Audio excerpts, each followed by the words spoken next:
Welcome back to another episode of the Outsider Sports Baseball Podcast. Corey, Jason, John, Pauline, Dylan, Mel. Busy, big week in baseball. The AL still sucks. We have some proposals from the MLB and MLBPA. One side's really digging their heels in, saying what they want. They're not going to give in to the other side. But first, let's talk a little controversy in the Toronto Blue Jays game, because I got a hot take with this one. So, just to paint the picture, Sunday's game, Toronto outfielder Jesus Sanchez left the game early in around the sixth inning because he got hit on the wrist by a ball from the stands. So you hear that, you hear a player getting hit from a ball thrown from the stands. You think, must be some, idiot drunk guy, in the bleachers. Either he did it on purpose or he just drunkenly threw the ball in. No, that's not what happened. What happened was a 13-year-old kid threw the ball to Sanchez because Sanchez, made some motions with his glove, asking him to throw the ball over like they were going to have a catch. Now, as soon as he did that, Sanchez turned around, the kid threw it, and it just coincidentally hit Sanchez in the wrist. Then the kid was thrown out of the game. He was kicked out of the stadium. And it's embarrassing that you're going to pretend to have a catch with a kid, get the kid kicked out, and you're going to baby on about your wrist being hurt. Now, I don't know about you guys, but I've been seeing a lot of stuff people are putting out there saying, baseball is going to now prohibit players from throwing the balls into the crowds, or at the very least ban players from having a catch with fans in the stands at any point. I don't think any of that will happen. No. Personally, I believe Sanchez should get suspended a game for his reckless behavior. Personally, I think the kid needs to be banned for life. Listen, life's not fair. And this is a lesson you got to learn early on. 13 years old, try and play a little catch with the outfielder, and now you can never go to a baseball game again. That's where we're at. That's what's got to happen. Yeah. I don't understand why they couldn't clear that up, because it seems like a misunderstanding that they were I'll tell you what, throw them out. The social media aggregation of this event, I think, is my least favorite part of it, because all I was seeing on my timeline was fan throws ball at Jesus Sanchez, gets hurt. And I wasn't watching the game live. So my assumption as to what happened from the way that social media was perpetuating it was somebody hit a home run and the fan threw the ball back in, aiming for Sanchez.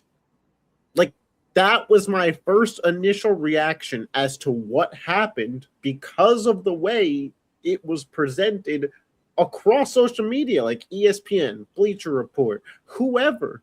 Because they were all, because it looks bad if you find out what actually happened. That story. Like, I assumed the Blue Jays were on the road. I assumed one of the home players hit a home run and a fan was like, I'm taking Sanchez out.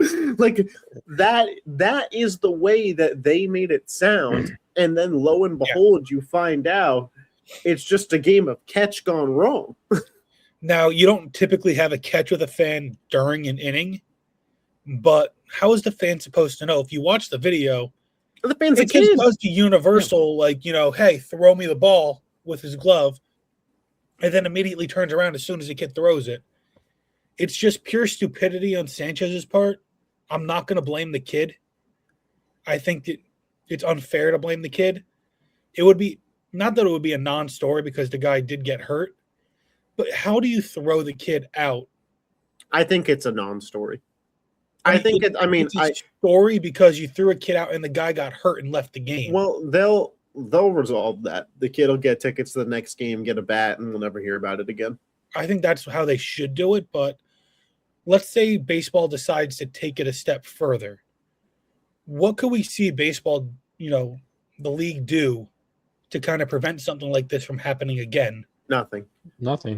I truthfully don't think it's possible to, because one, it wasn't on purpose. But even if it was on purpose, you still can't prevent it from happening again. Like, if this was on purpose, let's just say it was 25-year-old man who said, F Jesus Sanchez. Like, you have thousands of fans in the outfield. Unless you just don't allow outfield sitting anymore, which they'll never get rid of the revenue that those seats bring in. So, nothing. Let's add in another level to this then, because we did see something serious happen a couple years ago in the World Series where the Dodgers were at Yankee Stadium. Mookie Betts goes up to catch a ball in foul territory, and and Mookie Betts attacks that fan. Yeah, Mookie Betts attacks. The guys grab onto Mookie Betts' glove and wrist and starts yanking it.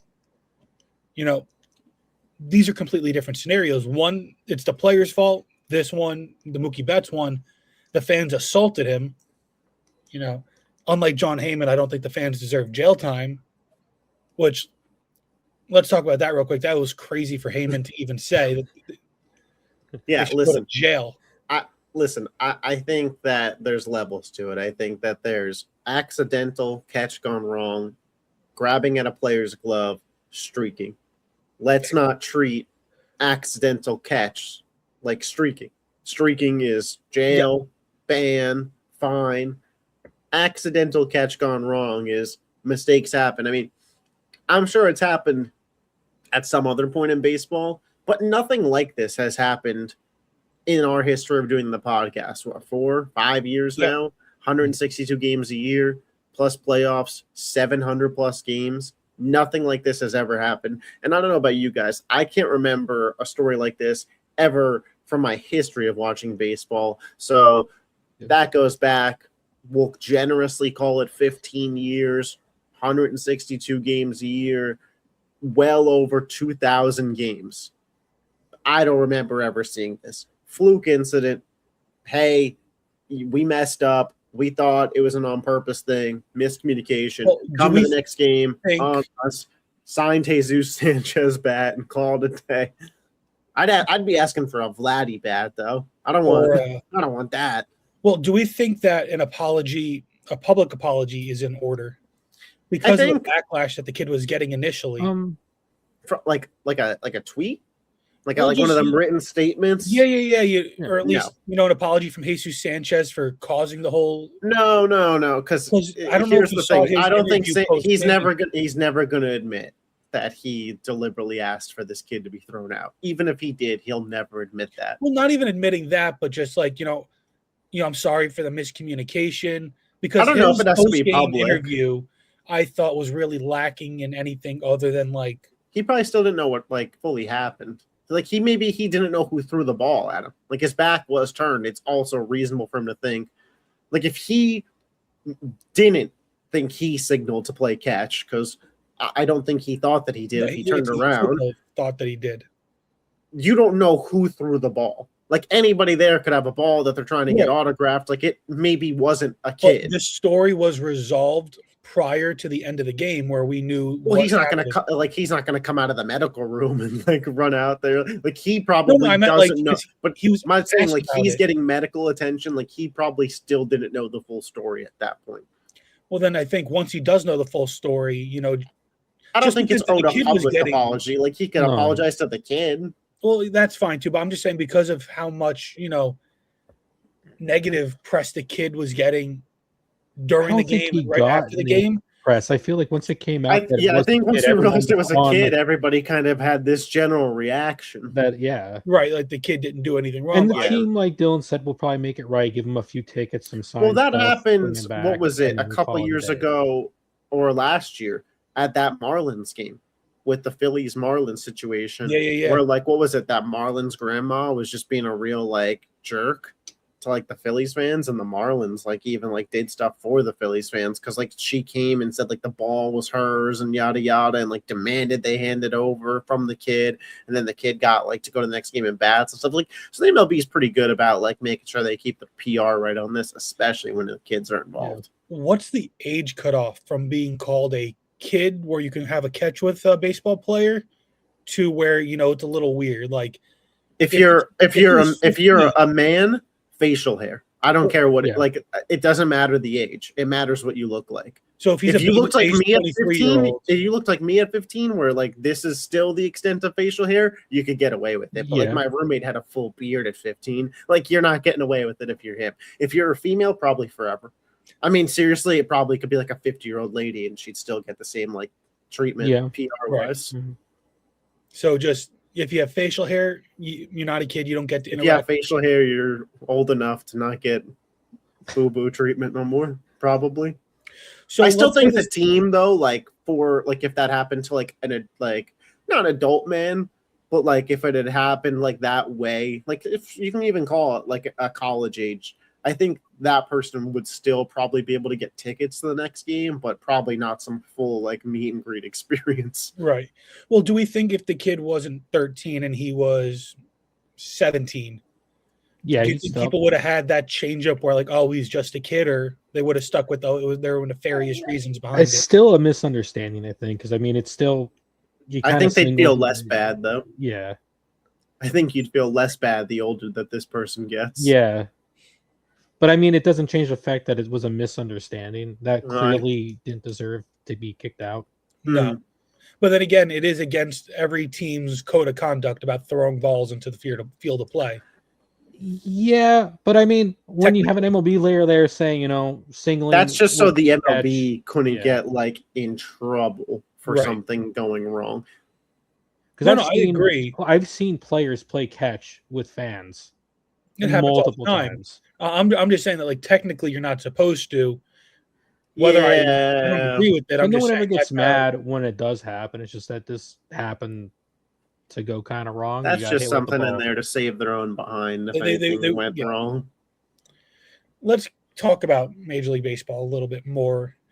We had the first proposals between the MLB and the MLBPA. I think we're heading towards a pretty strong lockout. The 2027 season either will not happen or will not happen as a full 162. So the big story coming out of it is the salary cap. The owners are pretty dug in that they want a salary cap, and they claim they're willing to, accept a salary floor. The players came out as recently as today, and we're recording this on June 1st, that they will never, ever accept a salary cap. And like that is their point of order is it's off the table, never happening. Now, I do have a lot of semantics issues when it comes to this type of discussion because I hate the term small market team because like Denver is a massive city. They're considered small market. Now, let's think bigger than just baseball. Football, hockey, basketball. You have the Rockies who are not very good, but the Nuggets, you have the Broncos. I mean, the Broncos have the richest owner in sports. Right. Like for football, at least. So I hate the small market excuse because that's what it is. It's an excuse for the owners to not spend. Especially when you have revenue sharing. Well, the salary cap's coming with a salary floor. But then again, the salary cap included all the bonus money and all this stuff. So their $250 million salary cap quickly shrunk to, it was really like $220 million. Yeah, well, I texted you immediately and said that the number was too low for the Yeah, cap. I agree. You did. I think I told you it had to be at minimum 300 plus. And I think that's where the holdup is. The MLB players are saying there's never going to be a salary cap, and their contracts are fully guaranteed, no salary cap. I don't really know how the owners are going to convince the players of this. I don't know if players would be more for a shortened season, if that's something that they would kind of be like, oh, if we do a shortened season, then we'll start agreeing to something like this, or if there's any other like kind of revenue avenue, maybe life after MLB, checks that come to all players where Like get a pension. And I'm serious. Like you're going to have to incentivize these players somehow. Because don't why think- would you ever give up a league where your contract is fully guaranteed and there's no max number you could get? But if it's, hey, you had X amount of time of service time, now you're part of this MLB pension program where you at least generate $70,000 a year for the rest of your life, then all of a sudden you're going to get a lot of votes for yes for guys who probably don't think that their MLB career is going to be long enough to sustain the rest of their life. Like, you're going to have to throw something like that in there. I don't think there's a single thing the owners can throw in that would get the players to accept a salary cap, because like the players came out today and said that they would lose under the current proposal $500 million of salary.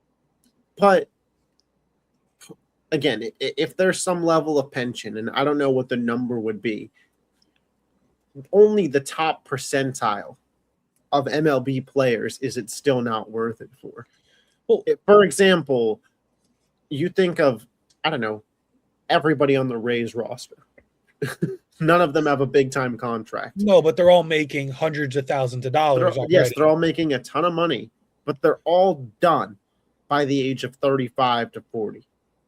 If you think you're going to live another 40, 50 years, it would probably be very nice for you to have to literally have to never work again. A guy like Mike Trout is just never going to have to work. I feel like It this doesn't would end matter. up just costing too much money. If you start doing something like this, it would just be like Why? an insane amount of money. There's already.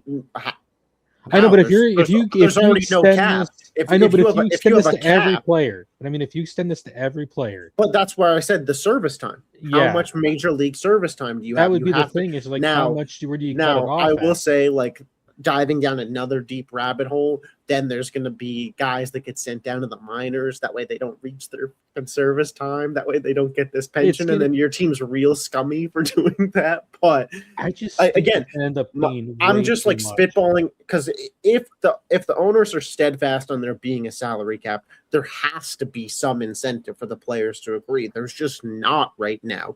So that's why I said shortened schedule, pension post, like, because their contracts are already fully guaranteed. That's where they got you in like your arms twisted there. You can't even be like, oh, we'll fully guarantee your contracts then. Already done. Doesn't matter now. Like, the owners are going to have to really incentivize this if they want it to happen. And I just don't think they have anything in their bag Now, that realistically. who could win the wait out game? I mean, if there was no baseball in 2027, then all of a sudden you're changing the player's livelihood and you're not really affecting the owners' lives, I would assume. Maybe a handful, but the Yankee hat is still selling off the shelf every single day. So if I remember correctly from the last like lockout we had a couple years ago, the union had obviously raised money for that type of scenario where guys are still getting paid. And the guys like a Garrett Cole, an Aaron Judge, a Mike Trout, and Ohtani, the guys that were getting paid the big money, were also helping supplement and pay for the minor leaguers and just And then, like, the grounds crew, concession people, like, there's a lot of lives they're at all stake taking- there. But then again, is it the players' fault for doing it, or is it the owner's fault for not paying their employees? I mean, it's a millionaires versus billionaires thing, right? Right. I think the players short term will be able to. What's going against them now is for the first time ever, the owners have the at least loud minority of fans on their side. And can I say something very controversial and kind of crazy? You started the pod that way. Yeah, I kind of like it though. Fans that are kind of siding with the owners on the salary cap have no idea what they're talking about. Ooh, I mean, I'm willing to have the debate with you because I do like the idea of a salary cap. Oh, I can't stand it because I- it's not beneficial. It doesn't. I help do think competitiveness. I do. Yes, it does. I Yes, do it- like the yes, it idea does. too. but I Yes, think it it should does. be way higher. You can't say that it doesn't help the competitiveness. Yes, it does. For the past 3 years of us doing this free agency, the biggest free agent before it's even started, we knew the 4 Dodgers. teams it was down to. Before it even started, Juan Soto was a free agent. There was no debate whatsoever on this podcast if that dude was going to end up on the Kansas City Royals. We didn't have one conversation about it. Didn't even enter the stratosphere. Now, So why yes, weren't it the would. Royals in on him though? The Royals didn't even try. At least you had the Rays trying to sign Otani, trade for him at the They were- deadline. Trying to sign Why Ohtani. would you when we all knew that Soto's contract was going to be north of $400 million, that's more than the proposed salary cap. Like I think the middle the ground Royals is, were never going to be able to pay that. And the thing is, a team like the Royals, who has Bobby Witt Jr. on there, should be an attractive destination to players, but they never will be in this market. I think the middle ground would be you can't do deferred contracts like you have with Otani. You want to pay him the $700 million or whatever it was. You have to have that on hand. You can't defer. I think salary cap and no deferred. I think you have to pick one or the other, and the deferrals. I just think Is the where you cap can should stop be it. higher than the I proposed feel amount. like the deferrals that, would help I think more than the salary cap. I think they should copy the NFL model where you can add these void years at the end. I hate the void years too. I think those are going to get banned in the NFL because that just creates the same problem that we're having now. Is you have a cap, but the bill if becomes you're going to put in a cap, make it a hard cap. Don't give yourselves and the teams wiggle the room. NFL has a hard cap. No, but they don't. They don't But because they you have the technically void do. years. You can be like the Saints or the Eagles and find your way around it. Either have a cap or don't have a cap. Don't give the options for the teams then to navigate around it while still suppressing player salaries and giving a hard I think there should be a floor. That way, every MLB fan, their team has to field a roster worth going to see. Yes. And What's the floor that they proposed? I think it was like 180. Well, I think it was even But less. there was than like 10 teams underneath the floor. There was like 4 or 5 teams over the cap and like 10 teams under the floor. But I think the 16 under the floor. yeah, as that's long half as you it's get more than rid half of the those league. deferrals, right? You get rid of those deferrals. The Dodgers aren't signing Tucker. They're not signing Otani. They're not able to put together. Well, that hold team. on. I'd like to time out. If there was no deferrals, I promise you the Dodgers still would have found a way to get Otani in that building. Somebody Yes. else would have just been moved. Okay. Right, yes. Okay. But- Just to clarify. But isn't that yes? They Otani would have isn't been that on kind of that the team. point?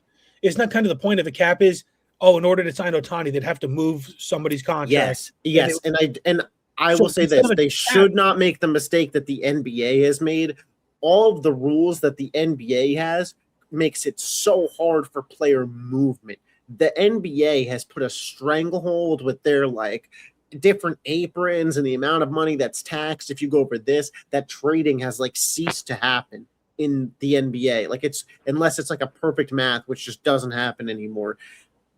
For starters, they need to have a cap in baseball. You're wrong on that. They should grandfather in certain things. I've seen proposals of like, yep, the Dodgers and Yankees and Blue Jays and Phillies are 40 million over the cap next season. Figure it out. That'd be stupid.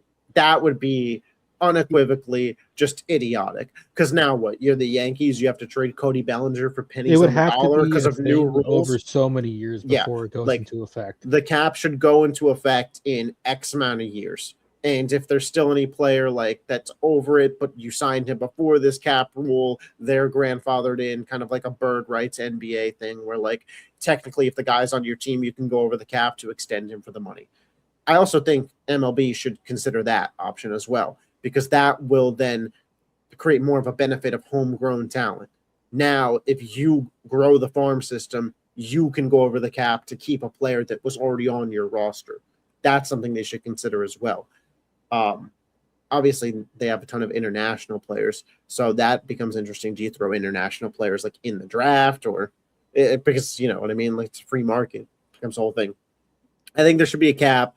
I think somewhere around like the 350 million mark, with bonuses. If you want to do 350, there definitely needs to be a floor. I think everybody kind of agrees with that. 16 teams under the proposed floor is just outrageous. But I disagree with you wholeheartedly that a cap wouldn't create a more competitive More MLB. different teams in Major League Baseball have won a championship in the last 20 years than any other sport. Is that in You've the last 20 years, but not in recent history. And the recent history, like I'm talking last 5 to 10, is when it's becoming an issue how much money the Dodgers ownership group But then has. again, in that same last 5 years, you've had the Rays, the Blue Jays, you've had the Diamondbacks, the Rangers, all make the NBA with their new rules, and I'll be honest, I think they're a little far stretched. They haven't had a single team win the same, be a repeat conference championship since 2019. Conference.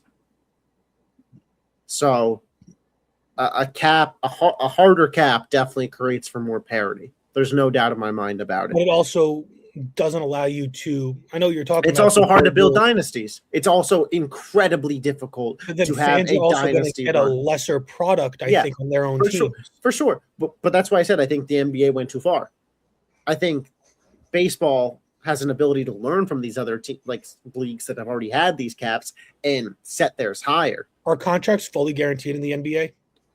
I'm not sure actually. Because I know in the NFL they're not.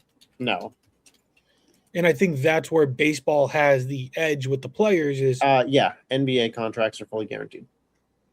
Now should baseball just go to a full max, super max, given contract structure like the NBA? I mean, I don't think you're going to get the players to go. I mean, I don't even know if you can get the players to go for a cap, but they won't. In a perfect, I'd still say no, because it's really hard to. Is it a flat max for every position? Do you know what I mean? Like, there's way more positions in baseball than there is in basketball. Right.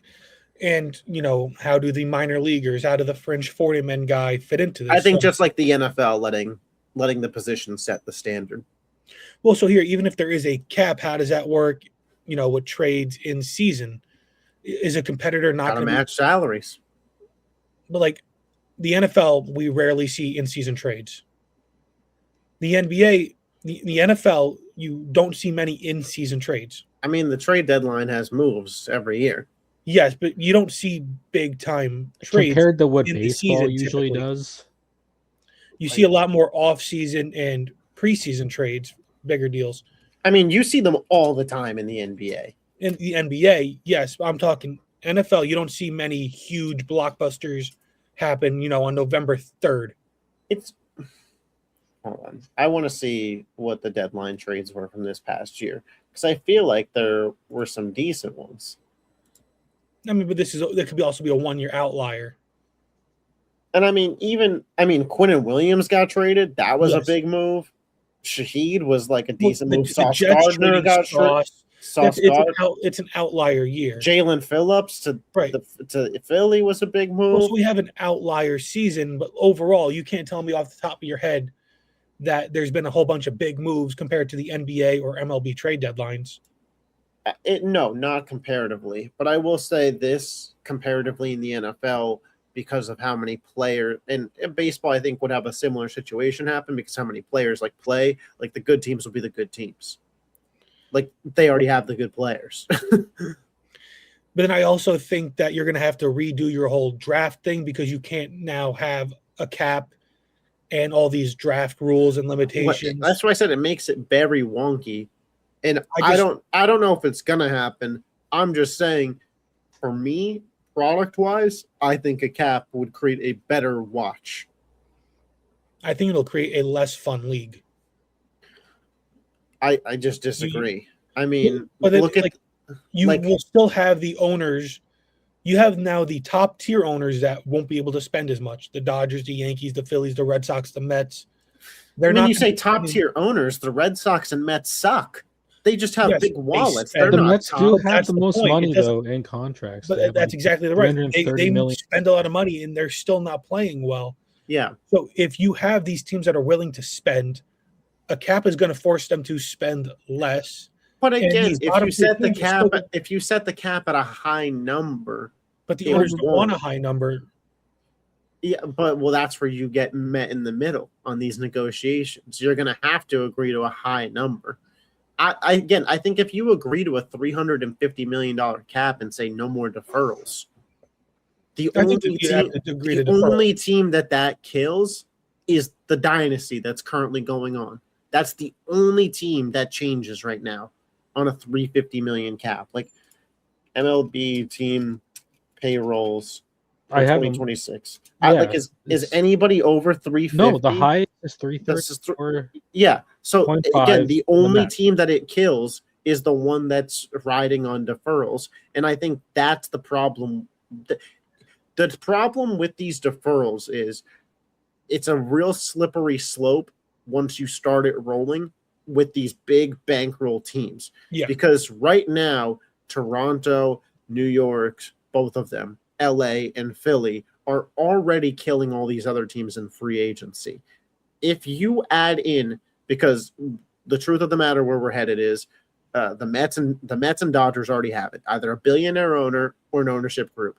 The Yankees, the Blue Jays, the Phillies, they're all going to head that way to keep up to. You see it all around the league, in every sports league right now. Little pieces are being bought of these teams. That way an influx of money can come in. And in baseball, if there's no salary cap, they're going to really do that. And then even the mid-tier free agents are all just going to go to these top market teams. And all of a sudden, a real small market team is going to be a AAA team playing against the Dodgers. That's when I think the most realistic outcome for all this is that they keep the luxury tax system and they just add a luxury tax floor where you start getting less and less of the revenue money if you're below the floor. And I think that's where that middle ground goes, because the players will never agree to a cap. And again, I still don't think they should, because it'll suppress their salaries. Why would they agree to something that'll hurt them in the long run? Yeah, now we're back to the beginning conversation where I basically said you have to incentivize them to, Right. whether it's some version of a pension, shorter season, something, both. But again, I do think the pension thing could carry real weight, because mid-tier guys to low-end guys are going to push for that. In an MLB PA that's hey, everybody that plays 3 full seasons MLB service time is set for life no matter what happens to them. Because not only you think about guys that fall off, but, God forbid, knock on wood, but say Ellie De La Cruz suffered some terrible fracture in his leg, can't play baseball ever again. He was a star player for the Reds for so long, but never made it to his big contract. Now at least he's set for life. That's where that I believe the pitch union gets. already has something like that set up. I don't know. I'm just I'm spitballing ideas here. I think to, the union actually has a program like that already. Well, maybe the owners make it better. I'm just saying, again, we'll finish off with this statement because it's been a minute now. But if you want a salary cap, you have to convince these players who their contract is fully guaranteed, who right now have no limit on how much money they can make, that limiting the amount of money that they can make is a good idea. Good luck. Yeah. So let's move on and talk about some of these teams that have a lot of money to spend. The Mets. They're spending their money 4-1 since our last episode. 1-1 versus Cincy. They swept the Marlins in that span. 26-33 overall, 5-5 in the last 10. They are no longer in last place in their division. They're a half game up on Miami now for 4th place. They do have a negative 13 run differential, 13 and a half games back of the division, 5.5 games back of the wild card, though. Don't count out the Mets. don't count out the Mets. It's just as you trying to keep their World Series hopes alive right now. I mean, the Mets do have a better run differential than the Phillies, John. Phillies are a 1.5 game out of the wild card, I told you what my and they just swept the Padres. I mean, obviously they lost the series against the Dodgers, but I told you what I would do to give into when do you give up on the Mets though? I don't know when my gut tells me that the Mets are dead. I mean, listen, you say 5.5 out of the wild card. I don't think you're painting like a full picture. There's only 3 teams that are worse than the Mets in the NL. Is like also another way to word that. I'm trying to start They're a narrative ninth in the wild card. They're ninth. Yeah, I'm trying to start a narrative 5.5 here. out. Like the entire NL Central has a winning record. The Padres and Diamondbacks are both very good teams at this point in time. As far as I'm concerned, the Phillies and Mets both probably shouldn't feel good about their playoff chances. And the Mets, it wasn't just like a bad week. It was a bad 2 months.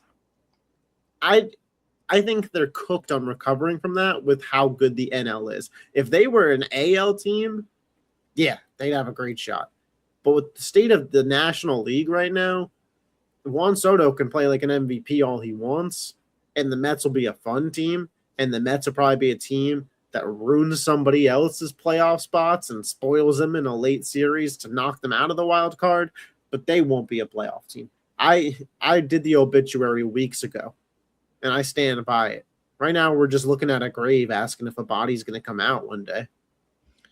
I mean, if the Mets are still within 5 games come July, like that is. Are they still 9th? Are they I mean, whether you're 9th or 3rd, 5 games is 5 games. Just beat the teams on your schedule. Yeah, but just beat the teams under your schedule and have a bunch of teams ahead of you lose who are playing each other. I just have trouble calling the Mets dead because I think they do still have a lot of talent and they're getting players back. You're getting a Lindor back. You know, Clay Holmes will be back in August. Yeah, I mean, hold on. I know I've been MIA for a couple weeks, but the last time I was on with you, Lindor was a cancer to the locker room. That's why. Now them getting him back's a good thing. I got to tell you, if somebody told me my cancer was coming back, I wouldn't feel happy about that. Like, that wouldn't be a good thing for me. And you say they have a ton of talent. It's June. Bo Bichette's batting under 220. I think it's time. Like we're far enough to say maybe he's not that good anymore. So, maybe this season's just cursed. Marcus Semien, ton of talent 5 years ago. Yes. Vientos. So do the Mets stand pat, or do they try to sell a Bo Bichette if they even can? Well, I mean, if they even can, it's kind of the key word there. No, so here's what I'll say, John. I would have said I don't think that these teams could sell if the AL wasn't up for grabs for every freaking team right now. Every team in the AL could probably look in the mirror and go, you know, I want a Bo. Everybody's trying to lose. Like, if Toronto could easily just want Bo Bichette back. I think Peralta is more likely to be at this point. I mean, the Royals are a half game better than them. I mean, you could throw them in there then too. And the Angels. But the Angels we wrote off before the season even started. The Tigers have a Scooble that they could trade. But I'm just saying, Houston, they could say to them, I mean, they need pitching, but they could say to themselves, like Texas, you know, the Athletics aren't paying $60 million, but the White Sox, I mean, they probably got enough money on that payroll to eat a Bichette contract for 2 years if they think they're ready to rock. So that's the only reason that I wouldn't count out the Mets being able to get rid of some of their guys. I mean, Peralta for sure. He's gone. I think Peralta you could trade wherever. But Bichette, I think somebody would eat the money. I really do, because the AL is just so wide open. And the Dodgers, I mean, All their money's deferred anyways if they wanted to bring him in. Yeah. Well, so then we have the Phillies, right? The Phillies 3-2 since the last episode. They took 2 from San Diego, so they swept them, like John said. Then they went 1-2 versus the Dodgers. Not going to give them much flack for that. It's the Dodgers. It's understandable. I'm going to give the Phillies commentators some flack for that series. Yeah. Game 3, I'm sitting there. I'm watching it. Adolis Garcia, all for 15 in like the last week. And listen, I get it. They're the Phillies announcers. They're going to be a little biased. But they go, well, can't blame the manager. You got to play the guys that you think give you the best shot to win. Hey, guys, you can blame the manager because maybe the guy who can't hit a freaking baseball doesn't give you the best shot to win. Well, they are now 30-29, above 500, 5-5 in their last 10. They are 9.5 back of the division, 1.5 back of the wild card, a minus 26 run differential, third in the National League East behind the Nationals. And I'm seeing a lot of people say that the Nationals should be sellers too. Side note. So the Phillies, like I said last week, if they find themselves in a playoff position at any point while we record a show, I will admit that they're back. But they need to be in a playoff position. So until They then, will be. I have more confidence in the Mets than the Phillies. That's insane. Yeah, That is crazy. insane. But I mean, the Crazy. Phillies. I mean, I did say last week this is arguing to see where the Phillies are right now. I mean, they swept the Padres. That's good. Plus, but almost got swept by the Dodgers. I mean, The if I had Astros- told you before that road trip, though, 4-2, you would have signed up for it. Yeah. Oh, absolutely. Definitely. Absolutely. But, if they do make the playoffs, they're probably going to have to play the Dodgers again.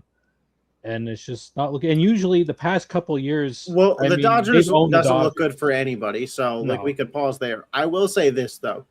The Phillies in the playoffs, outside of the Dodgers, are the most dangerous team in the National League. And I know that that's going to sound kind of ridiculous on its face because of where these two teams are positioned right now. But in a 5-game set, having to go Sanchez, Wheeler, and then potentially Sanchez, Wheeler for 4 and 5, like potentially having to face those guys 4 out of 5 games. Christopher Sanchez has been the best pitcher in baseball this year. So in a do or die 0.008. game, do you go Christopher Sanchez over any other pitcher in the National League? Because Today, I think you have to at this point.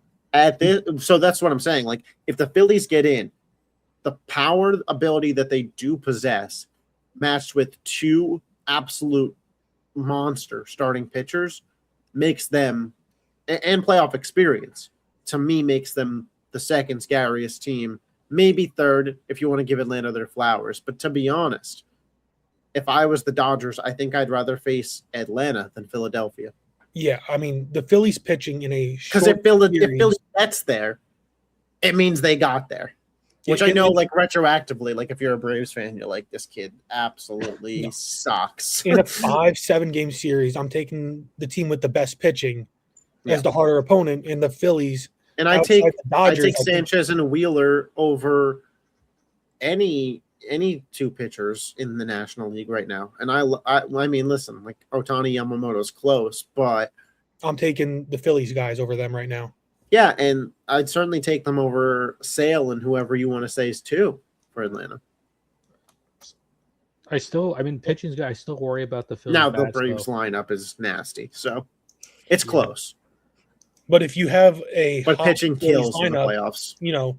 A Harper who finds his MVP, swing again. I mean, and Harper's say actually had a solid year. he's had a having a very pretty good solid, year. consistent year. It's the rest of them. It's the rest of Trey what I'm saying. Like, if he Turner is finds that carrying next his weight. elite level that we know he has, and then you have a Schwarber, a Trey Turner who needs to Well, find and the himself and Phillies, figure it out. came out that they're targeting a right-handed bat. They're always targeting a right-handed bat. I'm The just- last 4 would you- years, they've been so- targeting a right-handed bat. I'll ask you this: we just talked about it. Not often that you see a division trade, but would you trade for Bichette? You almost signed him. With how he's doing right now, I didn't say what I didn't. I mean, I don't know how much it would cost, but would you, if trade deadline came and gone, and the Phillies, I'm not again like they're not moving Painter, they're not moving Crawford, like it's not going to cost that. But the Phillies swapped out Stott for Bichette. No, Bohm for Bichette. I just don't think. Well, what the hell would the but Mets do with Bohm? I mean, like we have to like give some real reason that the Mets would do this The deal. Mets do need a third baseman. Yeah, so do the Phillies. They have Alec Yeah. Bohm. The Phillies hate Alec Bohm. That's what I keep hearing and seeing online. Because he sucks. The Well, Mets why don't would want him he- either. I think Bohm's older than Bichette. Like you're not gaining youth there. Stott's Like, I'd at least Actually older than that's- Bichette. I mean, he might be. Alec Bohm. Like, I would not give up Stott for Bichette. 29. How old's Bichette? Bichette is 27, 28. 28. Okay, so yes, he's older. I brought up Stott because Stott's also 28, by the way, older than you'd think. Wow. Okay, would you trade a couple double-A prospects that aren't named or double triple-A prospects that aren't named Aiden Miller? Sure, for for Bichette, sure. At the trade deadline, But sure. you got to eat all the money. Like that's what comes with it. Sure. I mean, I don't think it's I'd unrealistic. I'd rather, if they're gonna do that, they should go after like a Trout or a That's Byron interesting. Buxton. If they're gonna do that, if you're gonna go for the money and eat the contract, go for someone like that. Trout. I mean, Dylan, you kind of said it. Like it is interesting because there's only one other team I can see Trout ever playing for that's not the Angels, and that's his hometown Phillies. So I'd rather go, if you're gonna spend the money and eat a contract, I'd rather eat a contract for one of those guys. Yeah, I even mean, though they're Trout- older. and I Trout think at they're his both- best is still better than Bichette. Yeah, so that's interesting. So, like, but would you give up like an Aiden Miller for Trout? For Trout, I don't know. It would It's have very- to be it's something. very I'll say this: it's one of Trout those- would have to have a really good June for He'd have to have a like good John to be June. convinced. and He'd have to just have with a the strong contract, summer. Nah, he'd- it doesn't matter.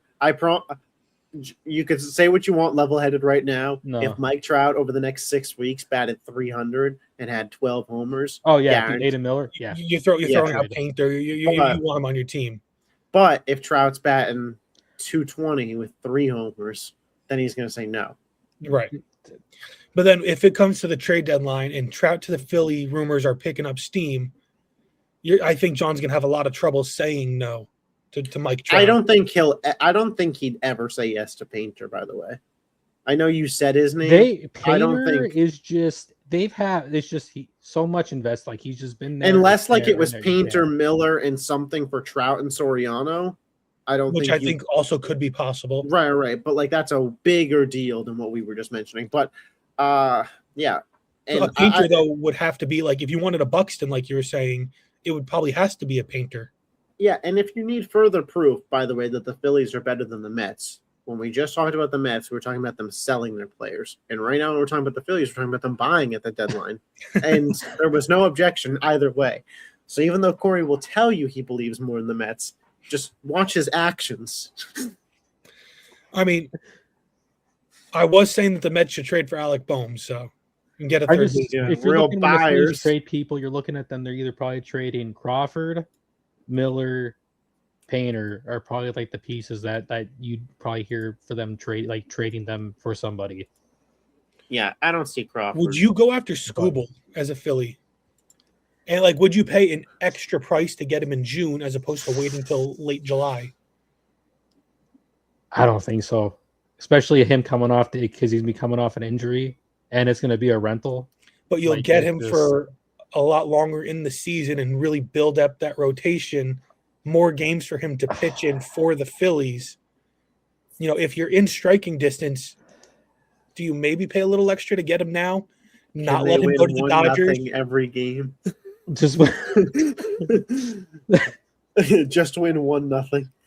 oh man, Don't let him go to the Dodgers. You get him. He's not a Brave, not a Dodger, not a Brewer, not a Cub. if you're gonna trade, here's my thing: if you're gonna trade a prospect like Miller or Painter or Crawford, any of them, like it has to be for someone you're gonna have at least for a little bit because you're No, selling. it doesn't. the Trust few- me. I As think a guy who his team traded for Juan Soto, no, it doesn't. it doesn't. I don't know. I just don't think It Scooble's won't worth be- it. I think I'd be more willing to trade it for a bat that's not hurt, that's like a Trout, like who's had like 12 home runs, batted 300, than a Oh, I Scooble would coming definitely off an be more injury. willing to get a Scooble than a Trout. I don't know. My only like teeth biting moment is like, does it actually solve the problem with this I team? The thing is, I feel like the Like, pitching's fine. It's the bat. right. That's what I'm They live saying. and die Like, by the home run, You and they can't don't have have that righty too power much bat. pitching. no. I agree that you can't have too much pitching. I'm just where the the problem's Phillies not are the pitch- today. Does it get them into Right. the playoffs to have Scooble? The Like, they're pitching's already fine. pitching good. Like, the pitching's obviously, fine. and he It's the can only bat. pitch once every 5 days. It's the bats, and I mean, obviously, if you win the playoffs with Scooble and you have a Wheeler, Oh, well, Sanchez, then all of a Scooble thing, sudden- I mean, I'm not even like BSing. Then you might just pick them over the Dodgers. yeah, Because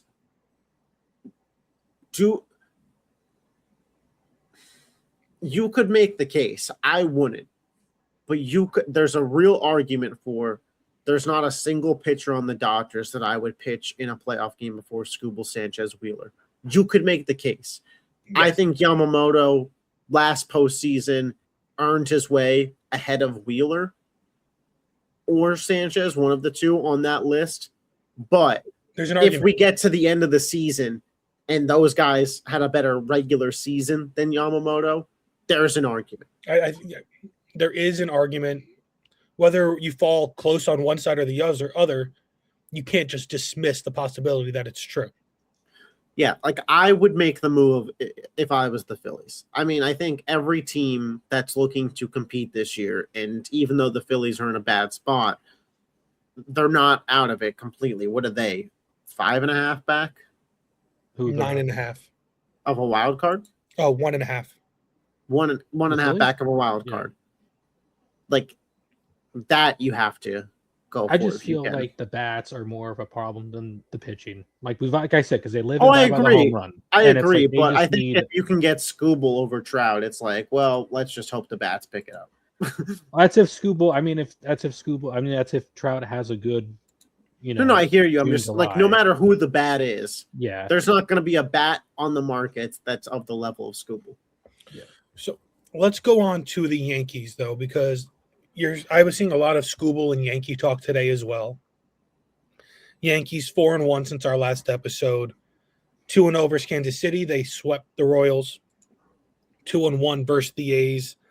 36-23 overall. 6-4 in their last 10. 1.5 games back of their division. They're up 7.5 for the wild card 1 spot. Plus 98 run differential. Second in the AL East. I don't want to say it's safe to say, but it's all but safe to say that the Yankees will be a playoff team. There's always some reservation, especially heading into the June swoon for the Yankees. But I think it's just about safe enough to say that they'll be in October, whether it's a division winner or a wild card team. Most likely the top wild card, if I had to take a guess, if they are wild card at all. I mean, I'll jump ahead of you. Healthy, it's the best team in the American League, and it's not particularly close. I do agree to that, and it pains me because it scares me that I believe that. I mean, Aaron Judge is batting under 250, and this team is where it's at. Yes. Max Are Fried you and worried Garrett. about Judge? No. Why? I think Judge is built up enough for me not to be worried about him. See, I thought that until this happened, and then I'm just like, what's off with him? Why is he's swinging at bad pitches? I think like here's what I'll say: it's the worst it's gonna be, and they're 1.5 games back, and it's they've played 3 more games than Tampa. Like they have the same amount of wins, just 3 more losses. Which I'm not saying Tampa's gonna go 0-3 and like in Right. other 3 games, but I'm just saying like Aaron Judge is playing bad baseball per Aaron Judge standard. And the Yankees, we still think, when healthy, are the clear best team in the American League. Even with Judge playing the way he is. They have the best pitching staff in baseball, bar none. Yeah. I don't think there is an argument for another team over them. I don't think so. I don't think so either. And I think they should also be in on Scooble, by the way. Absolutely. Again, I don't think the Yankees would be a team that would extend him. I mean, They could. Why not? Extend him and move off of Rodon. Right. I think another team will take Rodon. Yes. And If you're the Yankees, like, Rodon is your what, fifth best pitcher right now? 4? I mean, so here you have. You like Weathers over him? So here, Schlittler we'll call our ace right now. Yeah. Schlittler, Fried, Cole are obviously all better than Rodon. Then we have those three: Schlittler, Fried, Cole, top of the rotation. You have 2 righties and a lefty. I mean, shoot, you could include Rodon in the package to get Scooble. Yeah, I mean, give them a arm for the next 2 years. So you have a lefty in Rodon, you have a lefty in Weathers. Plus, you have Will Warren, who's pitching very well. Weathers is pitching great. I mean, I think the Yankees can generate the best package for Detroit. And I don't think that package would have to include a Lombard. No. I think you could do Rodon and Warren and Spencer Jones if you wanted. I don't think that there's a team that's going to be willing to give up a major league pitcher and prospects. Right, especially a major league pitcher, 2 major league pitchers. Because even if the Yankees were willing to say they weren't willing to move Rodon, I think they'd be willing to move a Warren and a Weathers. I don't think they would be willing to move both. I think that I absolutely think if Detroit said, hey, what's really holding this deal back for us is we want Ryan Weathers instead of LaGrange. I don't think Cashman's going to go, can't do it. I just don't think that the Tigers would even go. I'm just saying if that's what was holding it up, they're not saying no. No, but I think it just doesn't make sense to send both, especially because then you're really getting rid of a lot of your depth. I also don't think it makes sense for the Tigers to want both. To clarify, I don't think it makes sense because those guys are in the middle age. Like you would want, if you wanted the vet for now and Rodon to be competitive over the next couple of years, so be it. But then like Warren or Weathers, like one of them's already kind of a little too old for what you'd want out of the young guys that you're getting back in that deal. Like you would want LaGrange, ECR, like you'd want those younger guys. And I'd be in on trading a LaGrange or ECR. Mm-hmm. Yes, Hess. I think the only one I really wouldn't trade is a Lombard in any type of deal for Scooble at this point. I think because of how burned they got on the Soto situation, I don't think that they would either. But I think Spencer Jones is fair play. He's the only player that I would consider Lombard for is Skeens. Yeah, I think Spencer Jones is fair play. I think Dominguez is fair play. I think if he's healthy. I think Volpe's fair play. Like I think any of these young guys that have even like played in the majors are fair play. Not Ben Rice. Just to clarify. No. Rice and Schlittler are off the table. They're Yankees. Yeah. Now. Yeah. Ben Rice, MVP candidate, Ben Rice, by the way, which isn't crazy to say. All-Star game starting first baseman. I have a question for you. Yes, I will extend him. Well, yeah. That one's obvious. It's a betting question. I was looking at MVPs today, MVP odds. Aaron Judge, -125 to win the AL MVP. Ben Rice, 14-1. What's your odds? +390. Do you think -125 for Judge and 14-1 for Ben Rice is accurate? It's again, the award's not today. It's not based on today, but do you think that those are accurate values? I think if we're talking about what will likely happen throughout the rest of the year, I think that's accurate. So you think Ben Rice is going to regress? No. Then why would it? Because Ben Rice is batting 306 right now. Judge, they have the same pop, and by the way, Judge like 17 homers isn't low. Ben Rice has more RBIs, more doubles, 2 triples on this season, a better on-base percentage, a better or the same WAR, a better OPS, better slugging. So I think it's more that Judge blows past him when he finally gets hot. I think it's not so much Rice regresses. I think it's more like if Rice ends the year batting 290, which I think is more likely than 300. Yeah. I don't think that's. Do you think Judge is climbing up to 290 though? I feel like 290 is not happening at this point. Do you remember what happened 2-3 years ago you know, how he went from like 180 on May 1st Yeah, and went to like 330 by the end of the year? I mean, yeah, I guess it's in play. It's in play because he's done it. Do you know who leads the Yankees in WAR? I feel like it has to be Bellinger. His WAR is 3.4 compared to Judge and Rice at 2.2. I didn't think like it was that big of a gap. Yeah. And I'm surprised because I was very much like convinced that Bellinger's 2025 was going to be his best season as a Yankee. But I feel like the way he looks so comfortable right Yeah. now playing in New York.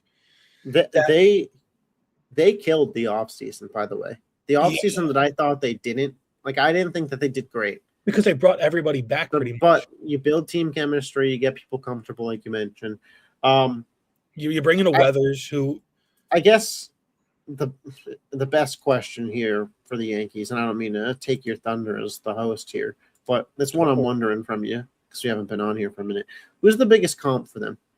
If you saw this team across from us in the ALCS, who would you be spooked about? That's tough. I don't think I'm scared of any AL West team. Although the Mariners pitching concerns me, I do think the Yankees, I look at them as like the Guardians of 2024. I mean, it could be the Guardians of 2026. I guess the Rays might be the only one I would be truly like concerned with at this point because Kevin Cash is a manager who's gotten to the World Series before, so he's done it. They have some type of weird black magic voodoo going on. They have Ryan Pepiot. I don't know if my answer is disrespectful to the rest of baseball. You can say nobody in the AL, and that's not a terrible take. My answer is the Toronto Blue Jays. They're a playoff team right now, by the way, as it stands. And that is where we would play them, is the CS. Vladdy's not on pace for 10 home runs on the season. And Vladdy wasn't a huge pop guy last year either. He's definitely changed his swing to be more of a contact guy. But they're so injured that if they made the ALCS, then they're healthy. And then I'm worried. That's fair. And they're probably going to be buyers because, again, they are in the playoffs right now. Right now, if the playoffs started, there's no projecting the way that we did with Phillies and Mets. Like the playoffs are today, the 29 and 31 Toronto Blue Jays are in the playoffs today. Skubal to Toronto also makes a lot of sense as a team that needs. And you Savage killed the Yankees lineup last year. It's the same lineup. So yeah, I think the Blue Jays are a good answer. I think really any AL East team is one that, other than Baltimore, to be honest, Boston's not going to make it. They're not going to make it, but if they did make it, you're telling me. Well, I wanted to live in a world of like who's going to make it. Like you could have said Houston just because of all the scar tissue, but it's like they're not going to make it. Even if they did make it, I don't think they scare me that much. The pitching is atrocious. That's what I mean. But like, we had a great 3-game set versus Boston last year, right? Yeah. I do think if Boston did somehow make it, and not to say that Boston has a chance, but they were out of it at this point last year before going on a big run. Yeah. So I don't think it's out of the question. Again, nobody in the AL is out of the playoffs. Well, except the Angels. Yeah, like they're not because they don't have the talent, but nobody that like was talented is out. So like the Red Sox, who could go on a run just like they did last year. And they only have a -5 run differential. Right. Like it's not like they're getting crushed when they play. They're not the worst team in the AL or the league. Like they are a competitive team. It's not going to be a cakewalk for the Yankees this upcoming weekend versus them. But I kind of want to move on to the next team because I did bring them up as a team that does concern me, but maybe not as much as another team. And that's the Mariners, 31-29. 8-2 in their last 10. They are red hot. Julio Rodriguez is on fire over the last 2 weeks. Was at 5 home runs, 10 RBIs. They now lead their division this on my 8-2 fantasy team. stretch with their plus 30 run differential, they've overtaken the A's to, lead their division. I don't think the Mariners give up this lead now at any point for the rest of the year. Yeah, me neither. As the guy on the podcast who picked the Astros to win that division, hand up, bad pick. I think the Mariners the Mariners are who I thought they were, for the record. My analysis on the Mariners in terms of why I picked the Astros was correct. It just, my analysis on the Astros was incorrect. But my analysis of the Mariners, like, people came into this like talking about them as like the clear best team in the AL this season. They were going to win 100 games. I just never saw that with them. They just, the problem is I've seen it on paper with them for like the last 4 years, and they've never lived up to it. So I've just given up on them living up to it. But at the end of the day, I think there's just too much of a collection of talent for them to fall back to teams in the West here. I agree 100%. I just think that their pitching's too good. Raleigh will pick back up. He'll get better. I don't know if I believe that one. I want to believe. I don't believe that one. I J-Rod think that this is exactly. I player. think Cal Raleigh being what he is this year is exactly what Mariners fans deserve for all that crap they were trying to push last year of him being the MVP over Aaron Judge. Absolutely ridiculous, and now the guy absolutely stinks. Well deserved.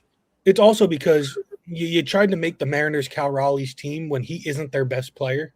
No, that's a huge disrespect to Julio Rodriguez. Yeah, and again, like 161 negative WAR, 7 home runs only, which is what, 4th on the team, tied for 4th on the team, 18 RBIs, which isn't even top 5 on the team. Like, yeah, Cal Raleigh having a bad season is well deserved. Now, no offense to him. Well, you know who else kind of deserves to have a bad season once or twice? The Dodgers. No. I wanted the Dodgers to be talked about because we haven't talked about the Dodgers in a little bit. And they're on a roll. They're 8-2. They have the best run differential in baseball now, plus 129. Shohei Ohtani is minus 900 to win the MVP award as we head into June. So it feels like just betting Shohei Ohtani MVP at the start of the season. Like, that's just the best value you're going to get all year. Andy Pages is turning into an all-star because, of course, he is. Freddie Freeman has been letting the pop go as of late. Muncy's back in the lineup. He's hitting home runs. Or is this team inevitable? That's kind of my question. It feels that's what I wanted to bring up to you guys, because I feel like they're not playing their best baseball.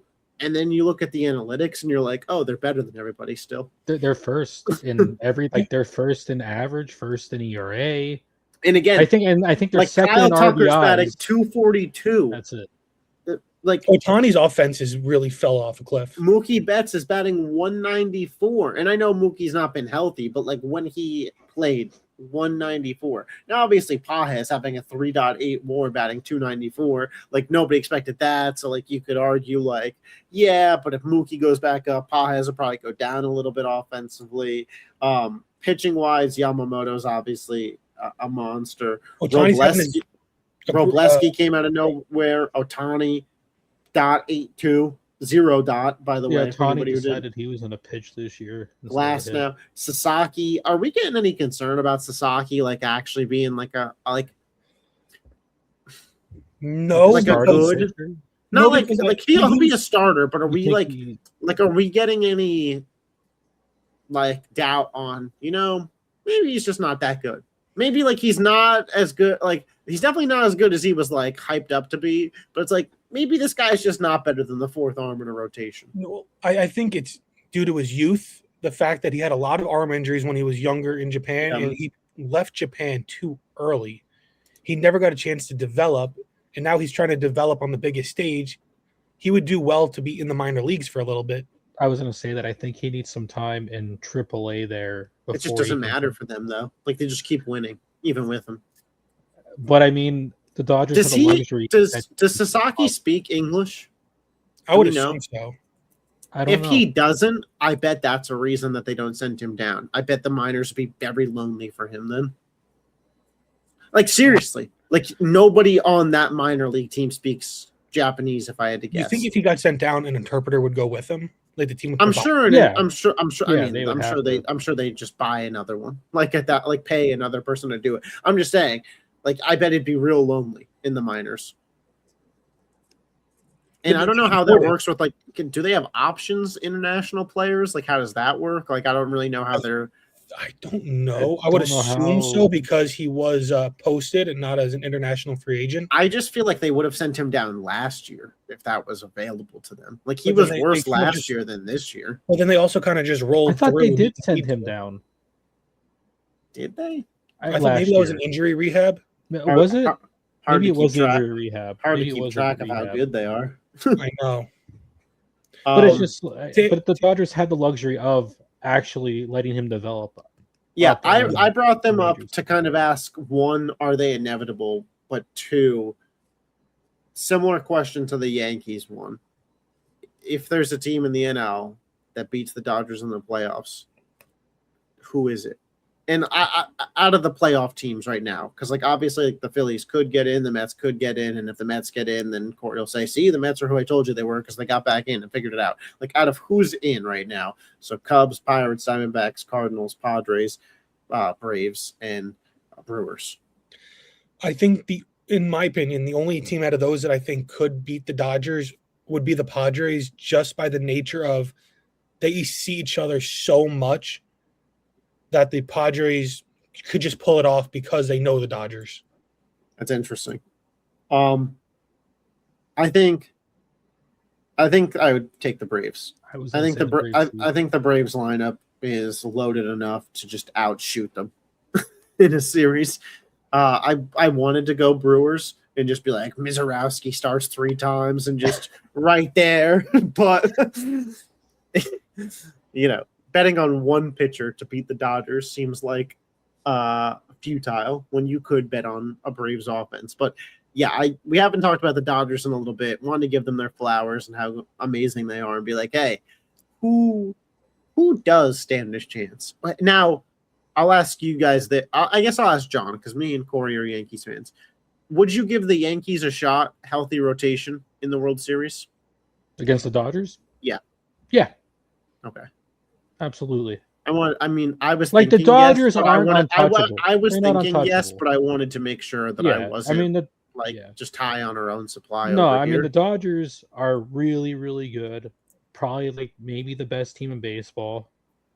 I mean, even though they don't. I would say record. definitely the best team in baseball. Yeah, even though they don't have the best record right now.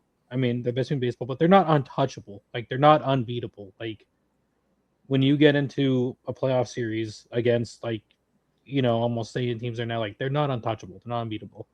Yeah. No, and the Blue Jays showed how beatable they are because I feel like the 25 Dodgers were better than the 24 Dodgers.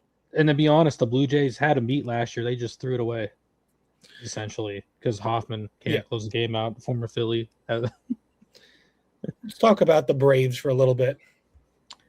Yeah, so the Braves, who's kind of the second best team in, I think, like at least statistic wise in all of baseball. I mean, first team to 40, they're 40-20, have a plus 109 run differential.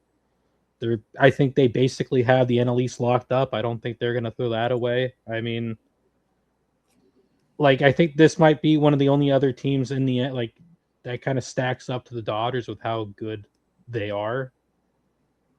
I don't think there's a good of a well-rounded team as the Dodgers are, where the Dodgers I think have pitching and hitting. I think the Braves are a little bit more towards the hitting side than the pitching, and they're kind of beat up right now with the pitching because I think they have a lot of injuries. I think pitching wise.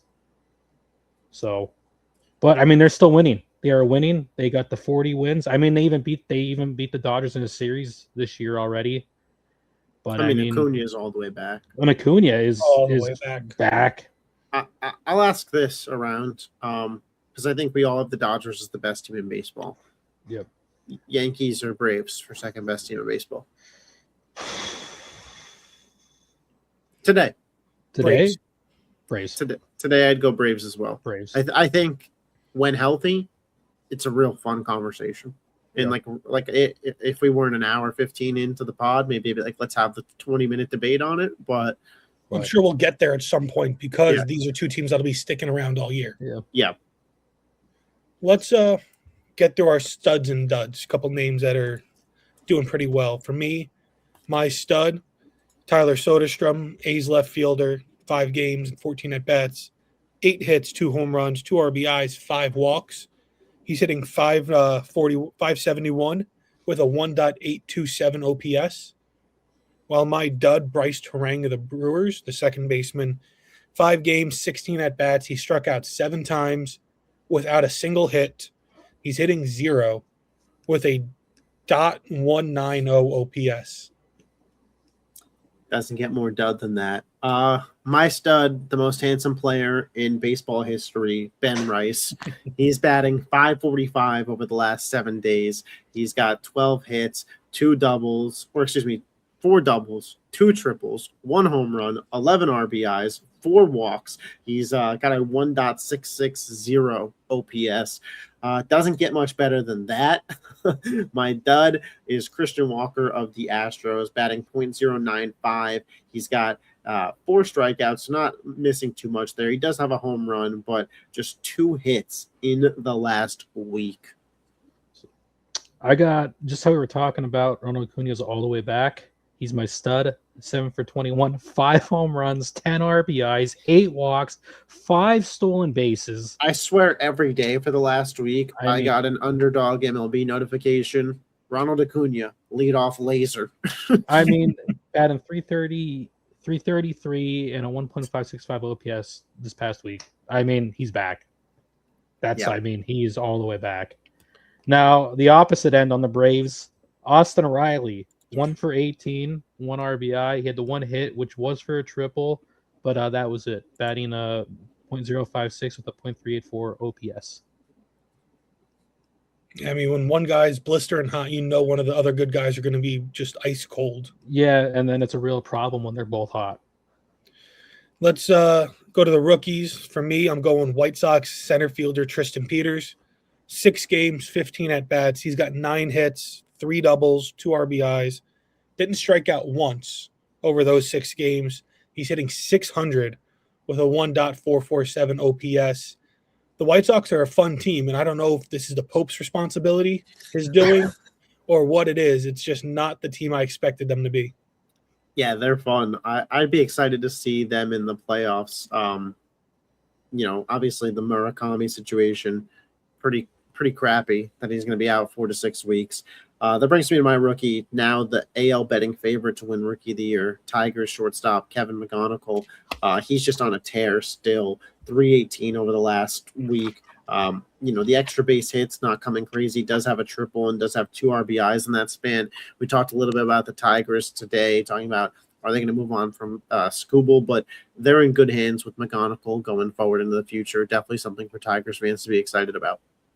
Rookie, I want to talk about Kazumi Okamoto, third baseman for the Blue Jays. Not a really flashy stat line, but he went 4 for 19, 2 home runs, 6 RBIs, 211 batting average is kind of low, and a 959 OPS. But I mean, you got 6 RBIs helping the Blue Jays out.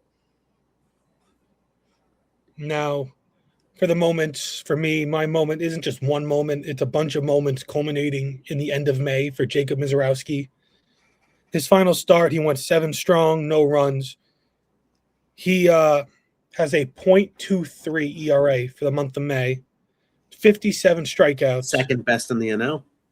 Second best to Christopher Sanchez. He had a 109 batting average against, a .52 whip. Now, Sanchez did have one more start than Mizorowski in that month, but just one of the all-time great months overall from a young pitcher. Also throws gas. Nothing but gas. Yeah. I have actually concerns about him. I don't knock on wood, I'm not really trying to jinx it here. I'm just actually genuinely worried for his elbow and UCL throwing at this rate before he gets a big time contract. Just actually concerned that he's going to throw his arm out before he gets paid. I almost think he should throw slower to prevent that from happening and like save this. Like, unless he's saving like 107 or something for a playoff run, and he is doing it right now, I'd almost dial it back. But I digress there. My moment of the week, the Yankees, they had a 13-run inning. It was just hit after walk after run. 48 minutes of real lifetime. The top of the third inning took for the Yankees. The bottom of the third was 5 minutes, by the way, for the Athletics. It's just one of those performances that very few lineups in baseball have the ability to replicate. And when you see it, you're like, so this is the potential of this lineup. And the Yankees showed us that a couple times last year when they had a lot of those heavy home run games as well. This was kind of another version of that where you're like, damn, when this team gets rolling, like they can roll. And there were not many home runs hitting that inning. Mm-mm. They had 12 batters in a row get on base. Yep. You were one Trent Grisham out away from Volpe having a chance to go 3 for 3 in the same inning. Yep. Pretty incredible. My moment, Angels Rays, bottom of the third. Tyler Wall's up, bases loaded, hits what looks like it's going to be a home run, but Jose Siri robs the grand slam and saves a buffet table in the process. Awesome. I feel mean, like you've seen a lot with the Angels and robbing home runs. Joe Adele had that 3 home run robbing game. yeah. I mean, I think back when we were kids and Mike Trout doing it all the time still. So, like, Yeah, I still think there. about, like, home run robberies. I still think about Angels uniform. Just a staple for the Angels, I guess, about robbing home runs. Their stadium is kind of built for it. So. Now let's highlight some series. For me, Cincinnati at St. Louis. Dylan, you said it earlier. Just about everybody in the NL Central is, a winning record. 6 games separate first place and fifth place. That's Milwaukee in first, the Reds in fifth. St. Louis is in second, but they're only 1.5 games up on Cincinnati. Cincinnati's 1 game back of a wild card spot. So this set versus St. Louis could really flip and put them, second in the division into the wild card spot. And I think that's crazy how 2 through 5 are so tight in that division. Yeah. My weekly series, Seattle, Detroit. Dylan, what are you doing putting Detroit in a weekly series highlight? Skubal supposedly is going to be back potentially this weekend, and this would be the series where he could be. So obviously all eyes on him if he's pitching. Could be his last game pitching as a Detroit Tiger. You kind of could start saying that every potential start of his. And then for Seattle, we talked about it earlier. They got the lead in the AL West. Now they get some bad competition. Can they start to build on it and never look back?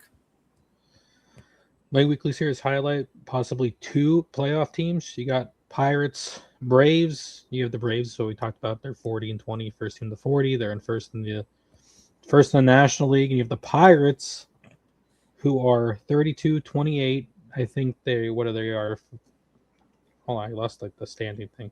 They're third in the NL Central, and they are tied for that third wild card spot. Technically, they're in fourth. So just see how they stack up against the best team, one of the best teams in the National League. And if they truly can be a playoff team. Yep. All right. Any final thoughts on this week in baseball? Go Yanks. Go Yanks. Phillies are a playoff team next week. Yeah. Hopefully the Yankees June swoon doesn't happen, that we had it already in May. No June swoon. No June swoon. For Corey, Jason, Dylan, Mel, John, Pauline, this has been the Outsider Sports Baseball Podcast. Signing off.